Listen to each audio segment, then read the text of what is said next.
আর ভাই আওয়ামী লীগ করা কি অপরাধ? তখন কি অপশন ছিল আপনাদের সামনে? আমরা সকলে মিলে আওয়ামী লীগ করেছি, নৌকায় ভোট দিচ্ছি দেশের পরিবেশ পরিস্থিতির কারণে। এখন দেশের পরিবেশ পরিস্থিতি পাল্টে গেছে।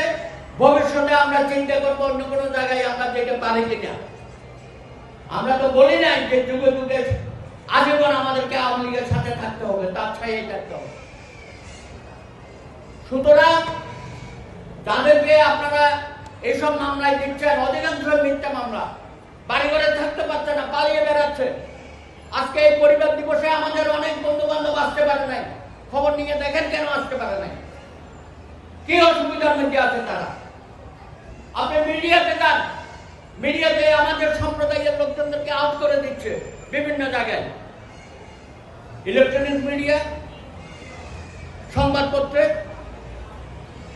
আপনি প্রশাসনে যান, প্রতিদিন দেখে একজন না দুজনকে অবসরে পাঠিয়ে দিচ্ছে।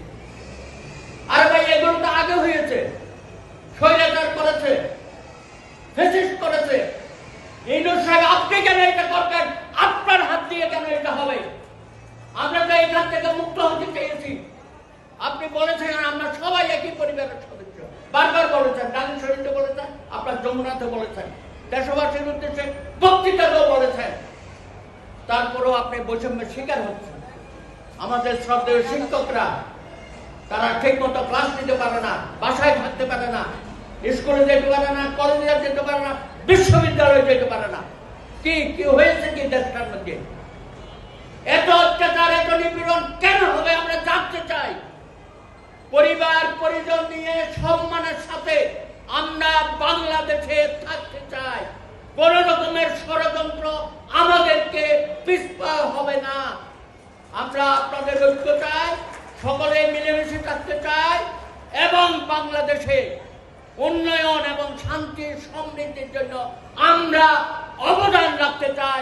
অতীতেও যেমন রেখেছি, ভবিষ্যতেও রাখবো। সুতরাং আজকের সময় এসে গেছে, সমস্ত নির্যাতন নিপীড়নের বিরুদ্ধে আমাদেরকে দাঁড়াতে হবে, সমস্ত অত্যাচারের বিরুদ্ধে আমাদের কথা বলতে